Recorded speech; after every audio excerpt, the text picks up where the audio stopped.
Ovarian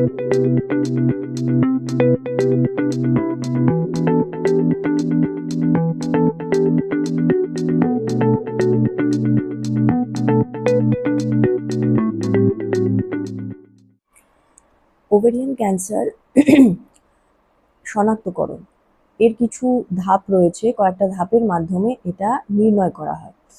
যেমন প্রথমে হলো আমরা এর উপসর্গগুলো নিয়ে জিজ্ঞাসা করি পেশেন্টদের। সেটা হলো পেটের মধ্যে ফোলা ভাব বা তলপেটে ব্যথা, ঘন ঘন প্রস্রাব হওয়া, অল্প খাবার খেলে পেট ভরে যাওয়া, এই সমস্ত লক্ষণগুলো আছে কি না।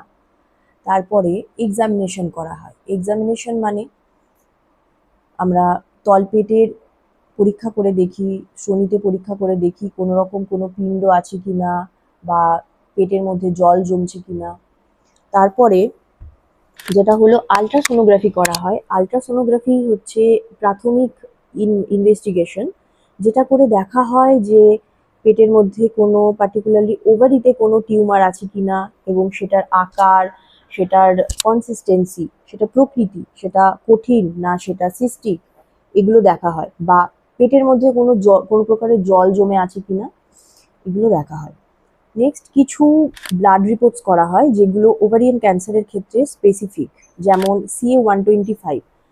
দেখা গেছে CA-125 বেশিরভাগ ওভারিয়ান ক্যান্সারেই এর মাত্রা অনেক বেড়ে যায়। তাছাড়াও কিছু পরীক্ষা করতে হয়, যেমন CBC complete blood test, liver function test, kidney function test. আরও কিছু মার্কার রয়েছে যেগুলো সাধারণত কম বয়সী মহিলাদের ওভারিয়ান ক্যান্সারের ক্ষেত্রে স্পেসিফিক, যেমন alpha fetoprotein, beta ECG, LDH। তারপরে যেটা নেক্সট ধাপ হলো সিটি স্ক্যান, পেটের, তলপেটের, বুকের সিটি স্ক্যান। কখনো কখনো MRIও করার প্রয়োজন হতে পারে, বা PET CT scan. PET CT scan হলো কি গোটা শরীরের সিটি স্ক্যান।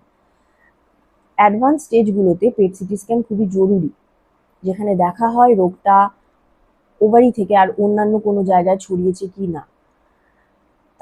তারপরে মেন যেটা পরীক্ষা সেটা হলো টিস্যু ডায়াগনোসিস।